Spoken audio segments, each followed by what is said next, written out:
আচ্ছা দেখো, আজকে আমাদের পড়ানোর বিষয় ইলেকট্রন বিন্যাস। তবে ইলেকট্রন বিন্যাসের নিয়ম যেগুলো আমরা আউফবাউ নীতি, হুন্ডের নীতি, পলির বর্জন নীতি, তোমরা এক এক ক্লাসে এক একটা পাট আলোচনা করব। তো আজকে আমরা ইলেকট্রন বিন্যাসের আউফবাউ নীতিটা আলোচনা করব। তো প্রথমে ইলেকট্রন বিন্যাসটা কি? ইলেকট্রন বিন্যাসটা কি? একটা পরমাণু যখন গঠিত হয়, বিভিন্ন অরবিটাল আছে, ওই অরবিটালে বিভিন্ন ইলেকট্রনগুলো অবস্থান করে। এর সুসজ্জিত যে বিন্যাস, এই বিন্যাসকে তোমার বলা আছে ইলেকট্রন বিন্যাস। এই সম্পর্কে তিনটা রুল আছে, একটা আছে আউফবাউ, একটা আছে আউফবাউ নীতি, একটা আছে তোমার আছে হুন্ডের নীতি, আর একটা আছে তোমার আছে পলির বর্জন নীতি। তো আমাদের আজকে পড়ানোর বিষয় আউফবাউ নীতি। তো আউফবাউ আসলে দেখে দেখো মনে আছে হুন্ডের নীতি, পলির বর্জন নীতি, তাহলে আউফবাউ নীতি, তাহলে আউফবাউ মনে হয় কোনো বিজ্ঞানী। আসলে আউফবাউ কিন্তু কোনো বিজ্ঞানীর নাম নয়, এটা একটা জার্মান শব্দ। আর আউফবাউ দুইটা শব্দের, আউফবাউ শব্দের অর্থ হচ্ছে বিল্ডিং আপ বা বিল্ড আপ, তৈরি করা। যেমন একটা বিল্ডিং, আমাদের এই কলেজের বিল্ডিংটা যখন তৈরি হয়েছে, প্রথমে নিচতলা তৈরি করেছে, তারপর দুইতলা, তারপর তিনতলা। প্রশ্ন স্যার নিচতলা না করেও তো অনেকে দুইতলা করে, বাট ফাউন্ডেশন তো নিচতলা দিতেই হয়। দুইতলা করে ঠিক আছে, বাট ওই পিলারটা তো দাঁড়ায়, পিলার তো শূন্যের উপর দাঁড়ায় না, তাই না? সেই কোয়েশ্চেন কেমন হলে যে একটা গর্ত করতে 1 ঘন্টা সময় লাগে, তাহলে হাফ গর্ত করতে কত সময় লাগে? অনেকে বলে একটা গর্ত করতে যদি 1 ঘন্টা সময় লাগে, হাফ গর্ত করতে কত সময় লাগে? ম্যাক্সিমাম অ্যান্সার দেয় কি আমাদের আধা ঘন্টা সময় লাগবে। আসলে হাফ গর্ত তো হয় না, ওটাও ফুল গর্ত, বাট ছোটো গর্ত। তো এখানে এরকম প্রথমে আমাদের অবশ্যই বিল্ডিংটা তৈরি হবে। এখানেও প্রথমে লোয়ার বিল্ডিং যেটা নিচতলা হবে, তারপর দুইতলা, তিনতলা, চারতলা, এইভাবে পর্যায়ক্রমে আমাদের বিল্ডিংটা তৈরি হয়। তো এখানে আউফবাউ নীতিও এরকম যে ইলেকট্রন প্রথমে যখন যায়, প্রথমে লোয়ার শেলে যায়, নিম্ন শক্তি স্তরে যায়, তারপর হায়ার শেলে গমন করে। আর এই নিয়মকে বলা আছে আউফবাউ নীতি। তো দেখো এটা একটা জার্মান শব্দ, আউফবাউ নীতি, এটা একটা জার্মান শব্দ। তো দেখো আমরা কিভাবে করতে পারি।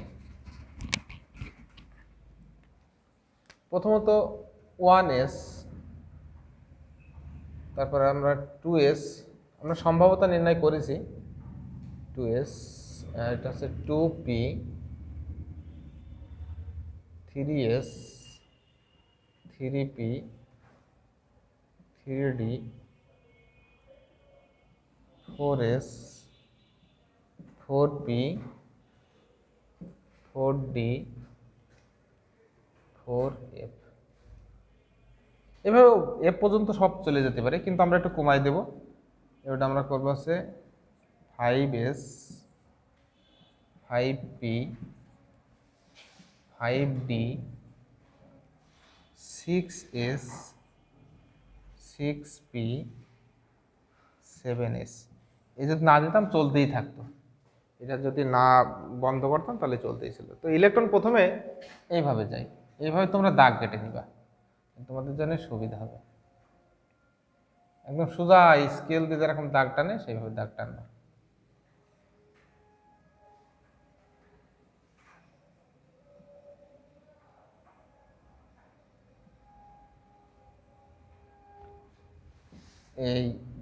এইদিকে তীর চিহ্নটা এইভাবে দিয়ে দিবা, লক্ষ্য করো। তো এখানে গেল, তো এখান থেকে যাওয়ার পরে কোন দিকে যাবে, ওই জন্য পরবর্তীতে কি করবে, এইভাবে বাঁকায় দিবা, এইভাবে।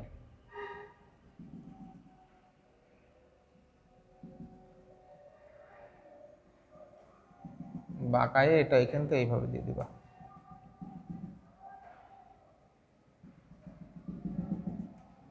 এই অর্থাৎ এখান থেকে এইদিক গেল, এটা এইদিকে যাচ্ছে, ইলেকট্রন প্রথমে 1s এ গেল। অথবা তোমরা এটাও আঁকা যায় যে প্রথমে 1s, তারপর 2s, 2p, এটা ঘুরাইয়েও লেখা যায়, সমস্যা নাই। আমরা জাস্ট কোনটার পরে কোনটা যাচ্ছে সেইটা জানার জন্য, অন্য কোনো ইয়ে নাই। এভাবে লিখলে পারে আরও ভালো হয়, যে প্রথমে 1s এ, তারপর 2s, তারপর 3s, মানে এইটা জাস্ট চিত্রটা উল্টাই দিলাম, সেটা যেমন হয় এটা দিলেও সমস্যা নেই। তো এটা বোঝার সুবিধা, ম্যাক্সিমাম ছোটোবেলাতে তোমরা এইভাবে শিখে আসছো, ওই জন্য এটা শিখাই দিলাম। উল্টাই দিলে পরে দেখা গেল কি আবার গুলাই যাচ্ছে, ওই জন্য দরকার নাই। তো আমাদের প্রথমে গেল 1s এ, তারপর আছে 2s, তারপর আছে দেখো 2p, 2s, তারপর আছে 2p, তারপর আছে 3s, তারপর 4s। অর্থাৎ আমরা যদি এই ক্রমটা লিখি তখন কিভাবে হয় দেখো। আমরা এটা ইলেকট্রন যাবার নিয়ম, ইলেকট্রন কিভাবে যায়, ইলেকট্রন যাবার নিয়ম, ইলেকট্রন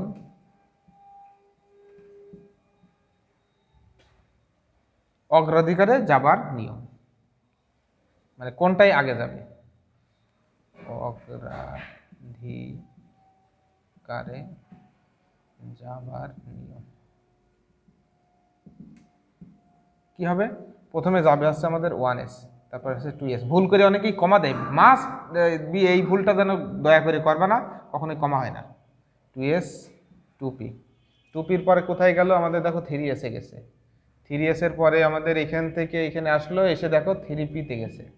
3p তে যাওয়ার পর এখানে গেছে আমাদের 4s, 4s থেকে শেষ হলো এখান থেকে 3d, 3ডির পরে আমাদের গেছে দেখো 4s এ যাওয়ার পরে কিন্তু ইলেকট্রন গেছে। এটা আমি কিন্তু আবার বলছি, এটা কিন্তু ইলেকট্রন যাবার নিয়ম, কিন্তু ইলেকট্রন বিন্যাসের কিন্তু নিয়ম নাই যে এইটার পরে এইটা লিখতে হবে। তারপর এখানে কি আছে দেখো, এখান থেকে 3d গেল, 3ডির পরে আমরা যাচ্ছি 4p, 4pর পরে আছে গেল আছে আমাদের 5s, 5s এর পরে যাচ্ছে আমাদের 4d, 4dর পরে আছে 5p, তারপর আছে 6s, 6s এর পরে আমাদের কি আছে 4f, 4f এর পরে আমাদের কি আছে 5d, 5dর পরে আছে আমাদের 6p, 6p পরে আমাদের যাচ্ছে 7s। এইভাবে পর্যায়ক্রমে আরও আমাদের যাইতে পারে। তো এখন দেখো, ইলেকট্রন কিন্তু মূলত যাবে এইটা যে 1s ফুলফিল করবে, তারপর আছে 2s, তারপর 2p, এইটা। অর্থাৎ এস অরবিটালে যখন ইলেকট্রন যায় আহ্বাব নীতি অনুসারে এস অরবিটালে সর্বোচ্চ 2টা পূর্ণ করতেই হবে। তারপরে পিতে যখন যাবে তখন অবশ্যই 10টা যাবে, এই 6টা যাবে, এইটা এখানে যাবে আছে 6টা, ডিতে তারপরে যাবে আছে 10টা, এফে যাবে আছে 14টা। এইভাবে ইলেকট্রন পর্যায়ক্রমে পূর্ণ করতে করতে করতে নিম্ন শক্তি স্তর থেকে উচ্চ শক্তি স্তরে চলে যাবে। যেমন একটা গ্লাসে যখন পানি ঢালাই, প্রথমে গ্লাসটা পূর্ণ হতে হতে উপর দিকে চলে যায়, এখানেও অনেকটা এরকম যে প্রথমে এসে সর্বোচ্চ সংখ্যক 2টা, সর্বোচ্চ এটা সর্বোচ্চ ইলেকট্রন সংখ্যা, তারপর আছে সর্বোচ্চ 6টা যাবে, সর্বোচ্চ 10টা, সর্বোচ্চ আছে আমাদের আছে 14টা, এইভাবে পর্যায়ক্রমে। তবে ইলেকট্রন বিন্যাস যখন লিখবা তোমরা ভুল করে কি করো, যে আছে ওই এইভাবে ইলেকট্রন, যেমন আছে আমরা পটাশিয়ামে যদি ইলেকট্রন বিন্যাস করি তোমরা এইভাবে লিখে, কিন্তু এটা কখনোই লেখা যাবে না। যে আমাদের আছে 3bর পরে তোমার আছে দেখা কি বা স্ক্যান্ডিনিয়ামের ইলেকট্রন বিন্যাস যখন করা হয় 3d লাস্টে লিখবা, কখনোই লিখবা না, লেখা হয় সবসময় লিখবা n এর ক্রম অনুসারে, অর্থাৎ n এর মানের ক্রম অনুসারে। n এর মান যেটা কম সেটা অবশ্যই আগে লিখতে হবে। দেখো কখনোই কিন্তু আমি যদি বলি এইটা হচ্ছে তোমার আছে তৃতীয় শক্তি স্তর, তৃতীয় শক্তি স্তরের মাঝখানে তো চতুর্থ শক্তি স্তর আসতে পারে না, এরপরে কিন্তু আবার তৃতীয় চলে আসছে, তা পসিবল নাই। শক্তি স্তরগুলো মাস্ট বি আমাদের এমন হয় যে এইটা তোমরা এখানে যেমন বলো যে এটা প্রথম শক্তি স্তর, দ্বিতীয়, তৃতীয়, চতুর্থ, এটা হচ্ছে অনেকটা সেই টাইপের হয়। অর্থাৎ আমাদের কি হবে, ইলেকট্রন যখন যাবে তখন অবশ্যই লিখবা n এর ক্রম অনুসারে, মানে কি ওই 1s, তারপর 2s, 2p, তারপর আছে 3s, 3p, 3d complete, 4s, 4p, 4d, 4f, তারপর আছে 5s, 5p, 5d, তারপর আছে 6s, 6p, 7s। অর্থাৎ ইলেকট্রনটা কিন্তু এইভাবে যাবে, অর্থাৎ দেখাল কি মানে যাবে এইভাবে ইলেকট্রন, কিন্তু যখন ইলেকট্রন বিন্যাস লিখবা তখন এইভাবে নিচের এর মতো করে ইলেকট্রন বিন্যাসটা লিখতে হবে এটার মতন। তো এখন দেখো এই সম্পর্কে আমাদের আহ্বাব নীতির 2টা আলাদা আছে, ওর অ্যাপ্লিকেশন আছে। n+l, n+l rule, n+l rule, n+l rule বলতে কি n+l রুল, n+l রুল এই নিয়মটা। তো n+l রুলের 2টা নিয়ম আছে। যদি কোনো অরবিটালের n+l এর মান বেশি হয় সেটিতে প্রথম ইলেকট্রন যায়। প্রথম নিয়মটা হচ্ছে, আমি এটা মুছে দিই তাহলে এটা আলোচনা করতে সুবিধা হবে।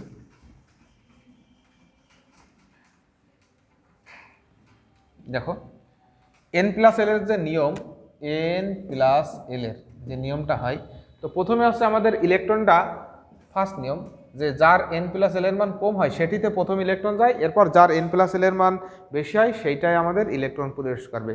এটা আহ্বাব নীতির প্রথম প্রয়োগ, যেটা প্রথম নীতি, ওরা 2টা নীতির উপর ভিত্তি করে আহ্বাব নীতিটা মূলত প্রতিষ্ঠিত। একটা হচ্ছে n+l রুল, এর প্রথম নিয়মটা হচ্ছে যদি n+l এর মান যোগ করবে, যোগ করে যার তোমার আছে এই টোটাল শক্তির মান কম হবে সেটিতে প্রথম ইলেকট্রন যাবে, এরপর যার শক্তির মান বেশি হয় সেটিতে ইলেকট্রন গমন করে। খেয়াল করো, তো আমাদের প্রথমে আমরা যদি তোমার আছে 3d আর 4s এর জন্য হিসাব করি, প্রথমটা সবসময় n, পরেরটা সবসময় l, থ্রি ডি এর জন্য আমাদের কি এন এর মান মাস্ট বি 3, এল এর মান আছে 2, তাহলে N plus L equal to 3 plus 2 equal to কত আছে 5।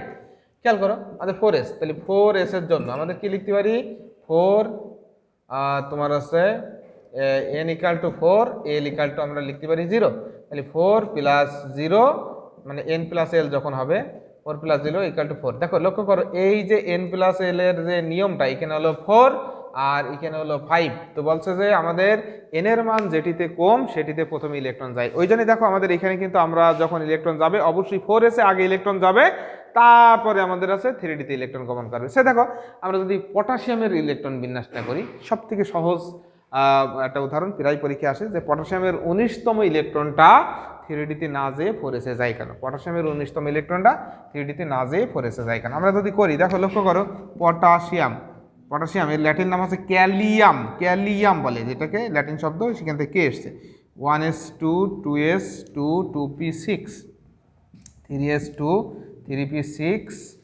3d 4s। আমরা দেখো 3d 4s, এখন কথা হচ্ছে ইলেকট্রন লাস্ট ইলেকট্রন, দেখো অলরেডি কিন্তু 18টা ইলেকট্রন এখানে চলে গেছে, এখন একটা ইলেকট্রন বাদ আছে, দুইটাই সম্ভাবনা আছে, একটা আছে 3d 4s। এখন কোনটা যাবে এ সম্পর্কে ঝামেলা, কোনটায় যাবে সে তোমার চিন্তার দরকার নেই, আহ্বান করিয়ে দিয়ে গেছে। কি বলিছে বলছে যার n প্লাস এল এর মান হিসাব করবা যেটা কম হয় সেটিতে যাবে। খেয়াল করো আমরা অলরেডি হিসাব করে ফেলেছি যে 3ডির জন্য n প্লাস এল এর মান যে মান সেটা আসছে আমাদের 5 আর 4s এর জন্য আসছে আমাদের 4, সো অবশ্যই লাস্ট ইলেকট্রনটা আমাদের এখানে যাবে, সো এটা লেখারই দরকার নাই, অর্থাৎ পটাশিয়ামের ইলেকট্রন বিন্যাসটা আসলে আমরা এটা করে দেব। ঠিক আছে, একদম সেম ব্যাখ্যা তোমাদের পরীক্ষায় আসতে পারে রুবিডিয়ামের 37তম ইলেকট্রনটা, রুবিডিয়ামের 37তম ইলেকট্রনটা 4d তে না যেয়ে 5s এ যায় কেন। তোমরা এই কোশ্চেনটা অবশ্যই লিখে রাখো যে রুবিডিয়ামের 37তম ইলেকট্রনটা 4d তে না যেয়ে 5s এ যায় কেন।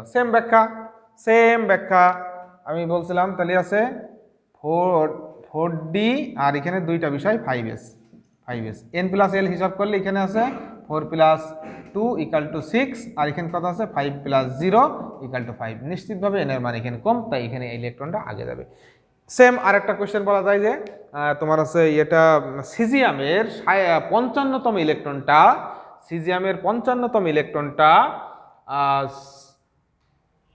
5d তে না যেয়ে 6s যায় কেন, 5d তে না যেয়ে 6s এ যায় কেন। তাহলে 5d কার সিজিয়াম এর 55তম এর পারমাণবিক সংখ্যা 5d আর আছে 6s, হিসাব করো দেখো 5 প্লাস আছে আমাদের 2 কত আছে আমাদের 7, n কত আছে 6 প্লাস 0 ইকাল টু কত আছে 6, তাহলে অবশ্যই আমাদের ইলেকট্রনটা এখানে চলে যাবে, তারপরে আমাদের এখানে যাবে। এটা আছে আমাদের আহ্বায়ের প্রথম যে নিয়ম সেটা আমাদের গেল। এরপর চলে আসলাম আমরা সেকেন্ড রুল। প্রশ্ন যে স্যার যদি n প্লাস এল এর মান সমান হয়ে যায় তখন কি হবে। হ্যাঁ, আহ্বায় সে সমস্যার সমাধান করে দিয়ে গেছে, বলছে যদি দুটো অরবিটালের n প্লাস এল এর মান সমান হয়ে যায়, যার n এর মান কম সেটিতে প্রথম ইলেকট্রন যাবে, এরপরে যার n এর মান বেশি সেটাতে ইলেকট্রন প্রবেশ করবে। দেখো আমরা কি করতে পারি,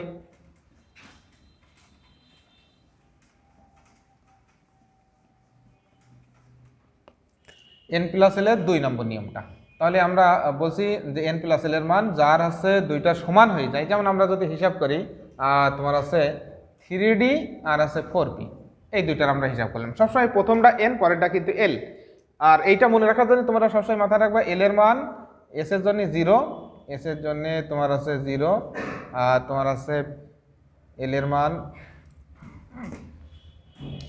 তোমার আছে s p d f, এর জন্য আছে 0, এটা 1, এটা আছে 2, এটা আছে 3, এল এর মান এইভাবে একটু মনে রাখবা, সুবিধা হবে।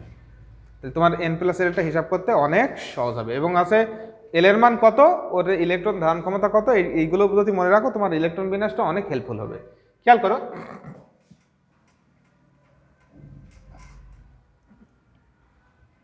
কি ঘটনা ঘটে, দেখো এখানে আছে আমরা 3d, তাহলে এর জন্য আমরা কি করব 3d এর জন্য n প্লাস এল, তাহলে আমরা 3d এর জন্য আমরা এখানে লিখে নিই n equal to 3, l equal to 2, সুতরাং n প্লাস এল এর মান কত আছে 3 প্লাস 2 ইকাল টু 5। লক্ষ্য করো এবার আমরা হিসাব করে আছে 4p 4p এর জন্য, তাহলে কি আছে n ইকাল টু আমাদের হয় আসছে এই যে সামনে আছে 4 আর যেহেতু s তাহলে l ইকাল টু 0, সুতরাং আমাদের n প্লাস l যেটা করা হয় তাহলে 4 প্লাস 1 ইকাল টু কত আছে 5। লক্ষ্য করো এই যে এর ভ্যালুটা আসলো আমাদের 5 আর এর ভ্যালুটাও আসলো আমাদের 5। এখন যেহেতু দুইটা সমান আমি বলে দিয়েছি যদি তোমার এমন সমান হয়ে যায় তখন আছে যার n এর মান কম সেটিতে ইলেকট্রন প্রবেশ করবে। সে এরকম যে প্রশ্ন আসবে স্যার ওখানে যেরকম পটাশিয়াম সিজিয়াম রুবিডিয়াম উদাহরণ দিলেন, এর কি কোনো ধরন হয় না? অবশ্যই হয়। এর উদাহরণটা আমরা বলতে পারি স্ক্যান্ডেনিয়াম। লেখো স্ক্যান্ডেনিয়ামের 21তম ইলেকট্রনটা, কোশ্চেনটা এমন আসে লিখতে পারো, তোমরা লিখে রাখতে পারো স্ক্যান্ডেনিয়ামের 21তম ইলেকট্রনটা 3D-তে না যেয়ে 4p-তে যায় কেন? 3D-তে না যেয়ে 4p-তে যায় কেন? তো স্ক্যান্ডেনিয়াম করি আমরা Sc21 1s2 2s2 2p6 3s2 3p6 3d 4s। লক্ষ্য করো এই যে আমাদের যেটা দেওয়া আছে এর ক্ষেত্রে আমাদের আছে 3d 4s, এখানে কিন্তু 4pও আমাদের অলরেডি উপস্থিত, 4p উপস্থিত। এন্ড কথা আছে লাস্ট ইলেকট্রন, এইটা তো দুইটা যাবে কোনো সন্দেহ নাই, তাহলে এই পর্যন্ত দেখো আমাদের 18 হয়ে গেল, এই হচ্ছে 20, 18 হয়ে গেল, 18 হয়ে গেল, এটা হচ্ছে 20। এখন লাস্ট ইলেকট্রন কোথায় যাবে? লাস্ট ইলেকট্রন আমাদের 4p-তে যাবে না 3d-তে যাবে? লক্ষ্য করো লাস্ট ইলেকট্রন আমাদের বলেছি যার n প্লাস l এর মান কম হয় সেটিতে যাবে, মাস্ট বি, তাহলে এখানে যাবে, এখানে যাবে না। সো যেহেতু যাবে না ও লেখারই দরকার নেই। এই একইভাবে আমরা কোশ্চেন আসতে পারে, আর একটা কোশ্চেন তোমরা লিখে রাখো যে তোমার আছে ইট্রিয়াম ওয়াই 39 পারমাণবিক সংখ্যা বিশিষ্ট মৌল, ইট্রিয়াম এর 39তম ইলেকট্রনটা 5p-তে না যেয়ে 4d-তে যায় কেন? 5p-তে না যেয়ে 4d-তে যায় কেন? 5p এর জন্য l প্লাস l হিসাব করো, 5 প্লাস 1 ইকাল টু 6, আর আছে 5p-তে না যেয়ে 4d হিসাব করো, 4 প্লাস 2 ইকাল টু 6। দেখো দুইটাই কিন্তু আমাদের 6 এসছে, এখানটাও 6 এসছে, এখানেও 6 এসছে, কিন্তু এর n এর মান কম, যেহেতু n এর মান কম সুতরাং লাস্ট ইলেকট্রনটা আমাদের যাবে আছে তোমার আছে 4d-তে গমন করবে। এই হচ্ছে দুইটা নিয়ম। অ্যান্ড কোশ্চেন হলো স্যার সবাই কি এই আউবাউ নীতি মেনে চলে? 118টা মৌল আবিষ্কার হয়েছে, উত্তর আছে নাই, অনেক কটা মৌল আছে যাদের আছে এই নিয়মটা মানার কোনো সুযোগ নাই। তো মানে প্রকৃতপক্ষে ওরা ওই ইলেকট্রন বিন্যাস নিয়েছিল। অ্যাকচুয়ালি নিয়ম কি? আমার নিয়ম মতন মৌল চলবে না, মৌলের ইলেকট্রন বিন্যাস যা আছে তাই দিয়ে আমার ব্যাখ্যা করা লাগবে। আমার নিজস্ব কোনো ক্ষমতা নেই যে আমি ওর ইলেকট্রন বিন্যাস ওই নিয়ে আছে, আমার নিয়ম মতে ওই ইলেকট্রন বিন্যাস মেনে চলবে না, ও যা তা করবেই। সুতরাং ওর যে ব্যতিক্রম ধর্মী সেটা আমার করা কোনো সম্ভব নাই, আমরা নিয়ম করে দিলে ম্যাক্সিমাম এটা মিলে যায়। ঠিক আছে, আচ্ছা, কারণ আমি এটা আবিষ্কার করার আগে ম্যাক্সিমাম মৌল আল্লাহ তাআলা সৃষ্টি করে দিয়েছে এইভাবে যে আছে মৌলগুলো আবিষ্কার করে দিয়েছে আগের থেকে, যার ফলে আছে কি আছে যে তোমার এই অটোমেটিকলি ওর স্ট্রাকচার ওইভাবে আছে। তো কয়েকটা ব্যতিক্রম আছে, লিখে রাখবে এটা n প্লাস l নিয়মের ব্যতিক্রম।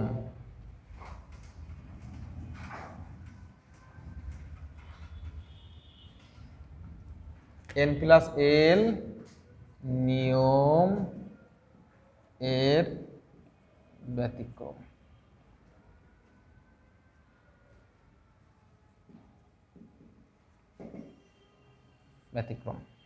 ফার্স্ট একটা মৌল আমরা করি ল্যান্থানাম, যেটার পারমাণবিক সংখ্যা আমরা জানি আছে, ল্যান্থানামের পারমাণবিক সংখ্যা 57, এটা মেনে চলে না। ল্যান্থানাম 57 পারমাণবিক সংখ্যা। তো দেখো এর কনফিগারেশন যদি আমরা করি ল্যান্থানামের, আমরা অত বড় ইলেকট্রন বিন্যাস না করে আমরা একটু হেল্প নিতে পারি নিষ্ক্রিয় গ্যাসের। কি আমরা জেনন লিখলাম, যেহেতু 57 এর কাছাকাছি, 57 এর কাছাকাছি। সুতরাং ল্যান্থানামের পরবর্তী যে ইয়েটা আছে আমাদের আছে, দেখো এখান থেকে লাস্ট যে কনফিগারেশন যেটা আমাদের হবে, এখান থেকে আমাদের 54 মানে এটা হচ্ছে নিষ্ক্রিয় গ্যাসের কাঠামোটা আমরা জানি, অর্থাৎ এটা হচ্ছে আমাদের কোন নিষ্ক্রিয় গ্যাস। প্রথমে আছে দেখো আমাদের, তোমরা যেটা ভুল করে ফেলে, প্রথমে হিলিয়াম আছে, নিয়ন আছে, আর্গন আছে, ক্রিপ্টন আছে। এত বড় পারমাণবিক সংখ্যা তোমরা পারো না, ওই জন্য সহজ একটা সিস্টেম শিখাই দিই। আর্গন, ক্রিপ্টন, জেনন, তারপর আছে রেডন, ওগানেশন। এইগুলো তোমাদের ইলেকট্রন বিন্যাস করতে অনেক হেল্প করবে। খেয়াল করো, তো হিলিয়ামের এখানে যেটা আছে 2s2, আর এখানে কি আছে দেখো লাস্টের ইলেকট্রন বিন্যাস আমরা করে দিয়েছি 3s2 3p6। তাহলে এই পর্যন্ত হয়ে গেলে এটা মানে 10 হয়ে গেল। তারপর এখানে আছে 4s2 4p তোমার আছে 6। তাহলে এইটুকু তোমার মনে রাখবা, এটা হয়ে গেল তোমার 18। এটা হচ্ছে 2, এটা হচ্ছে তোমার আছে 10, এটা তখন আছে 18 পর্যন্ত ইলেকট্রন বিন্যাসে এটা লিখলে পারে কমপ্লিট হয়ে যাবে। তারপর দেখো ক্রিপ্টন, তাহলে এখানে লিখবা 5s2 5p6, এইটা হয়ে গেলে আপনাদের হয়ে যাবে 36। তারপরে কি হবে 6s2 6p6, তাহলে এটা করলে পরে আমাদের হয়ে যাবে 54। তারপরে এটা করলে হয়ে যাবে তোমার আছে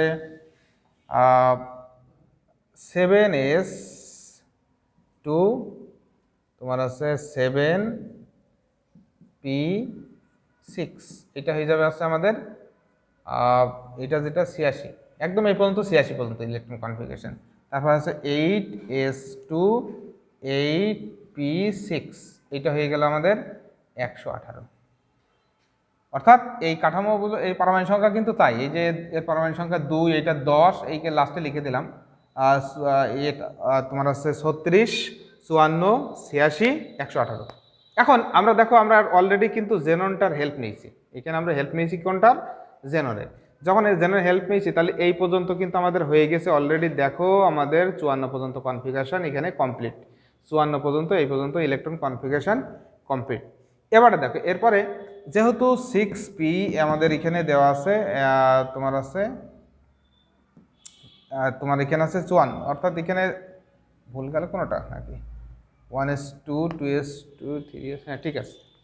তো দেখো আমাদের এখানে এরপরে আছে আমাদের আছে 6s2, তারপরে আছে তোমার আছে এখান থেকে দেখো 6s2, এখানে যেটা করলাম এখানে আমাদের 6s, এখানে আছে এই পর্যন্ত আছে 36। এরপরে দেখো আমাদের এখানে কিন্তু আছে 4f কনফিগারেশনটা আমরা একটু ঘোরাই লিখি। দেখো আমরা যেটা বলছিলাম যে ব্যতিক্রমধর্মী ইলেকট্রন বিন্যাস ল্যান্থানাম আর অ্যাক্টিনিয়াম, ব্যতিক্রমধর্মী ইলেকট্রন বিন্যাস ল্যান্থানাম আর অ্যাক্টিনিয়াম, আর একবার আমি ক্লিয়ার করে দিচ্ছি। দেখো এখানে আমাদের এই আছে জেনন, তোমাদের নিষ্ক্রিয় গ্যাসের ইলেকট্রন কনফিগারেশনটা আমি বুঝাই দিলাম। তো এই পর্যন্ত হওয়া মানে তার আছে আমাদের কাঠামোটা আমরা বলতে পারি এটা আছে 54, পারমাণবিক সংখ্যা আছে আমাদের আছে এখানে আছে 54 আর 2 আছে দেখো 56, 54 আর 2 56। এখন লাস্ট ইলেকট্রন আমাদের কোথায় যাবে, লাস্ট ইলেকট্রন আমাদের যাবে আছে দেখো এখানে আমাদের 4f আর 5d, এই দুইটার ভিতর যে কোনো একটাই যাবে। অ্যাকচুয়ালি নিয়ম অনুসারে আমরা কি জানি 4f এর শক্তি যদি হিসাব করি তখন n = আমাদের হয় আছে 4, l = আছে 3, তাহলে n + l হিসাব করলে 4 + 3 = হয়ে যায় 7। আবার আমরা দেখো এর জন্য হিসাব করি তোমার আছে কি 5d, এর জন্য n এর মান আছে 5, l এর মান আছে 2, হিসাব করলে n + l, এর যে ভ্যালুটা আসছে সেটা আমাদের কি হচ্ছে 5 + 2 = আছে 7। এই দেখো দুইটাই 7, দুইটাই যখন 7 হয় আমরা বলছি দুইটার ক্ষেত্রে n এর মান যদি সমান হয়ে যায় তাহলে ইলেকট্রন বিন্যাস অনুসারে আমাদের যে এটা আউটবাউন্ড নীতি অনুসারে আমাদের লাস্ট ইলেকট্রন আমাদের যাওয়ার কথা 4f, অর্থাৎ ইলেকট্রন যাবে এইটা। কিন্তু এই ইলেকট্রন কনফিগারেশনটা সঠিক নয়, এইভাবে ইলেকট্রনটা ওর যায় না, কারণ আগের থেকে ওর ইলেকট্রন কনফিগারেশনে দেখি যে ওটার আছে এই 4f এ না যেয়ে আছে 5d তে যায়, অর্থাৎ ইলেকট্রনটা এই জায়গাটায় না যেয়ে আমাদের যাবে আছে এখানে। অর্থাৎ এর প্রকৃত ইলেকট্রন বিন্যাস হবে 6s2 তোমার আছে 5d1, ঠিক আছে। আচ্ছা এরপরে চলে আসলো আমাদের আছে অ্যাক্টিনিয়াম। অ্যাক্টিনিয়ামের ক্ষেত্রে এর 89 পারমাণবিক সংখ্যা, সো 89 পারমাণবিক সংখ্যা যেহেতু হয় এখানে আমাদের দেওয়া আছে রেডন। তো রেডনের এখানে আমরা কি দেখতে পাই, দেখো এখানে আছে 7s2 দেওয়া আছে, 7s2 দেওয়া আছে। তাহলে এখানে এসে 88, এখানে 86 হলো, 86 আর 2 আছে আমাদের আছে 88। এখন লাস্ট ইলেকট্রন কোথায় যাবে, লাস্ট ইলেকট্রন আমাদের এখানেও যাইতে পারে এখানেও যাইতে পারে, কারণ আমরা n + l যদি হিসাব করি n + f 5f এর ক্ষেত্রে 5f এর জন্য আমরা কি লিখতে পারি 5, তোমার n এর মান হচ্ছে 5 আর l এর মান হচ্ছে আমাদের আছে 3, তাহলে n + l যখন হিসাব করব তখন আমরা দেখতে পাচ্ছি n + l হিসাব করলে 5 + 3 = করা হচ্ছে 8। খেয়াল করো আমরা 6d এর জন্য যদি হিসাব করি n = 6, l = 2, n + l হিসাব করো 6 + 2 = 8, দেখো দুইটাই কিন্তু মান আমাদের 8 এসে গেছে, দুইটারই যখন 8 এসে গেছে তখন এর ক্ষেত্রে আমাদের আছে যেটা তোমার আছে ইলেকট্রন বিন্যাসটা আমাদের আছে কি হবে, যে এর ক্ষেত্রে দেখতে পাচ্ছি এন এর মান দুইটারই সমান, তখন এন এর মান যখন কম সেটাতে আমাদের ইলেকট্রন প্রবেশ করে, সেই অনুসারে আমাদের আহ্বান নীতি অনুসারে ইলেকট্রন যাওয়ার কথা এখানে, আহ্বান নীতি অনুসারে ইলেকট্রন এখানে যাওয়ার কথা, কিন্তু এর প্রকৃত ইলেকট্রন বিন্যাস এখানে না যেয়ে এটা যায় হচ্ছে এর এই জায়গায় যায়। ওই জন্য এটা কিন্তু কোশ্চেন আসে যে এটা আমাদের অনেকটা ওই যে পর্যায় তোমাদের ল্যান্থানাইড অ্যাক্টিনাইড সিরিজে ওখানে দেখবা যে ওইটা ল্যান্থানাইড এবং অ্যাক্টিনাইড সিরিজের প্রথমে নিচের সারিতে অবস্থিত, বাট এটা ডি ব্লক মৌল। পরীক্ষায় কিন্তু আসে এই নিচের এটা কি ডি ব্লক মৌল, নিচের কোনটা ডি ব্লকের অন্তর্গত। অনেক সময় ওই যে পর্যায় নিচের দিকে থাকে, তোমরা ইলেকট্রন বিন্যাসটা ফলো করো না, এর লাস্ট ইলেকট্রন কিন্তু আমাদের যায় হচ্ছে ডিতে, সো এরা হচ্ছে ডি ব্লকের অন্তর্ভুক্ত, কোনো সন্দেহ নেই। যে কারণে ল্যান্থানাম এবং অ্যাক্টিনাইড এরা আছে আহ্বান নীতি মানে না। এছাড়াও আরও অনেকগুলো মৌল আছে যারা ইলেকট্রন বিন্যাস মানে না, সেগুলো আমি একটু তোমাদের দেখাই দিচ্ছি যে যারা ইলেকট্রন বিন্যাস মানে না কারা। হ্যাঁ, ব্যতিক্রম যেটা, এটা মৌল আহ্বান নীতি অনুসারে মৌলের ইলেকট্রন বিন্যাস, প্রকৃত ইলেকট্রন বিন্যাস। তো মৌল আমরা প্রথমে যেটা ব্যতিক্রম ক্রোমিয়ামটা লিখতে পারি 24 পারমাণবিক সংখ্যা বিশিষ্ট মৌল। আহ্বান নীতি অনুসারে ইলেকট্রন বিন্যাস আমরা আর্গন করে নিলাম সংক্ষেপে, তখন আছে কি আমাদের 3D4s। অ্যাকচুয়ালি আহ্বান নীতি অনুসারে ইলেকট্রন বিন্যাস যখন হয়ে যায় তাহলে 3D তোমার আছে 4s, তাহলে 4s এ আমাদের যাবে আছে 2টা আর এখানে আসবে আছে আমাদের 4টা। এটা আহ্বান নীতি অনুসারে ইলেকট্রন বিন্যাস। কিন্তু প্রকৃত ইলেকট্রন বিন্যাস কি হয়, প্রকৃত ইলেকট্রন বিন্যাস আমাদের হয় আছে আর্গন 3D5 4s 1। কিন্তু ইলেকট্রন বিন্যাস পরীক্ষায় যদি আসে অবশ্যই তোমরা এটা লিখবা, এই কয়টা ব্যতিক্রম এটা অবশ্যই এটা লিখবা। তারপর আমাদের কপার আছে, কপার আছে তোমার আছে এটার কপারের ইলেকট্রন বিন্যাসটা আমরা 29, আর্গন 4D5 এই 3D4s, তাহলে 3Dতে আমাদের যাবে আছে 2টা আর এখানে আছে 9টা। কিন্তু প্রকৃত ইলেকট্রন বিন্যাস তখন কি হবে দেখো, আর্গন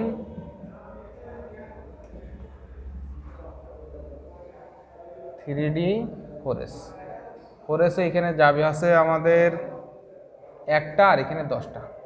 এছাড়াও আছে 41 থেকে 47 পারমাণবিক সংখ্যা বিশিষ্ট মৌলের ভিতরে টেকনেশিয়াম ব্যতীত সবগুলোর হচ্ছে ব্যতিক্রম দেখা যায়। 41 থেকে 47, 41 দ্রুত লিখে নাও তোমরা, 41 নাইবিয়াম 41। এখানে আমরা লিখব ক্রিপ্টন, ক্রিপ্টন যদি লিখি তখন আছে কি আছে দেখো 4D5s।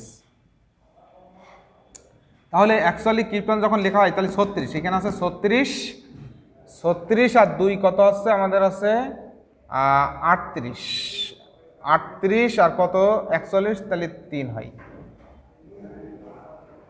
তারপরে আছে আমাদের molybdenum MO 42, krypton 4D5s 5s2 এটা 4। আর তারপর আছে মলিবডেনাম, পরে আছে টেকনেশিয়াম, তারপর রুথেনিয়াম আছে। টেকনেশিয়ামটা স্বাভাবিক আহ্বান নীতি মেনে চলে, ওখানে সমস্যা নাই।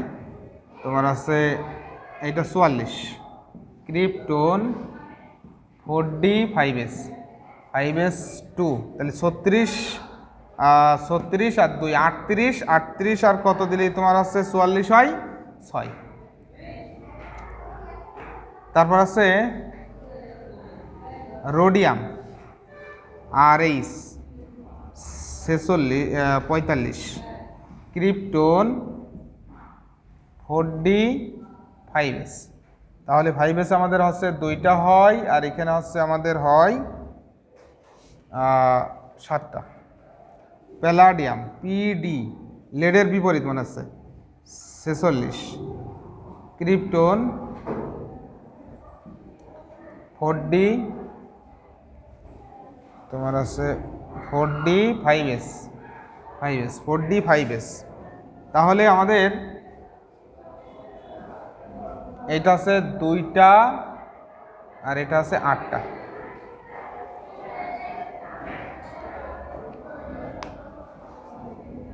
তারপর আছে আমাদের 46, যেহেতু আমাদের আছে এই 36 আর 2 38 হলো, 38 আর 8 46। সিলভার এজি আমাদের আছে 47।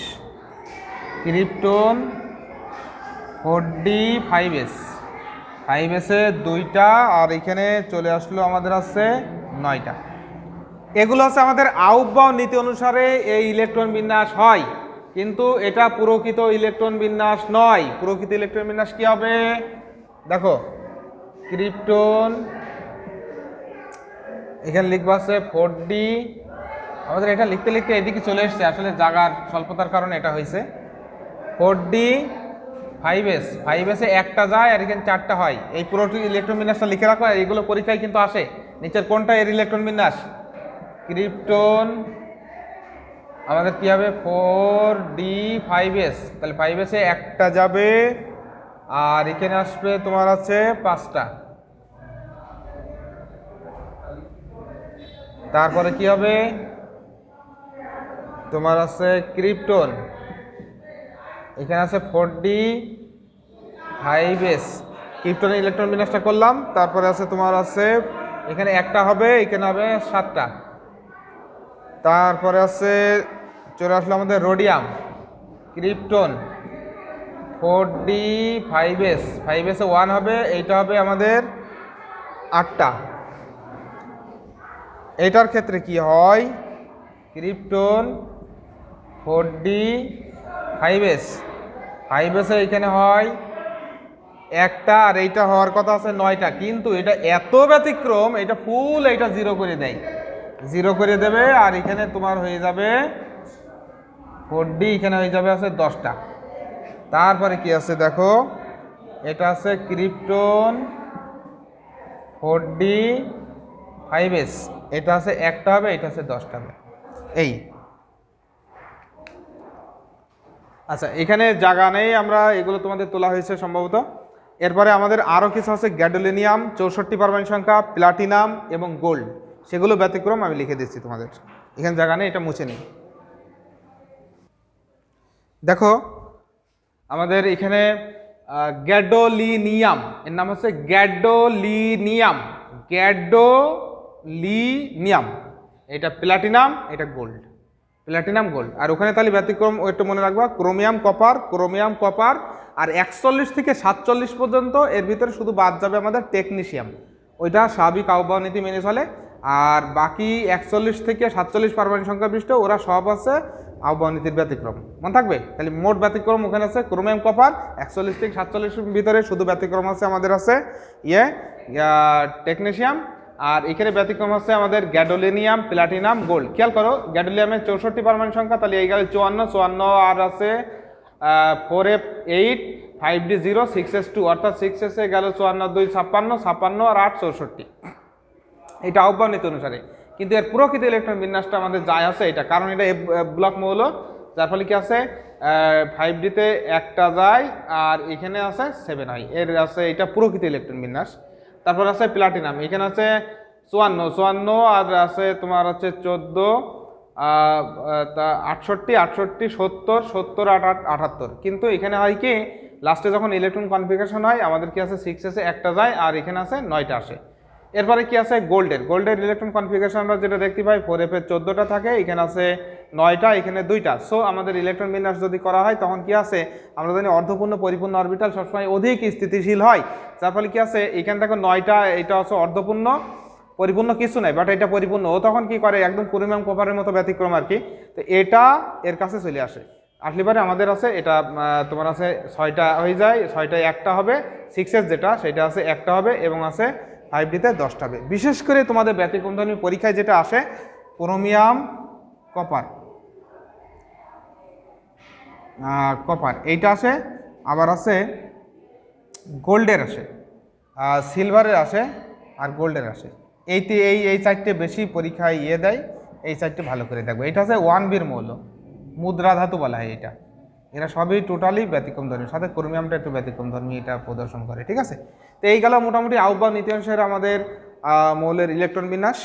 আশা করি ব্যাপারটা তোমরা বুঝতে পারছো। আল্লাহ হাফেজ।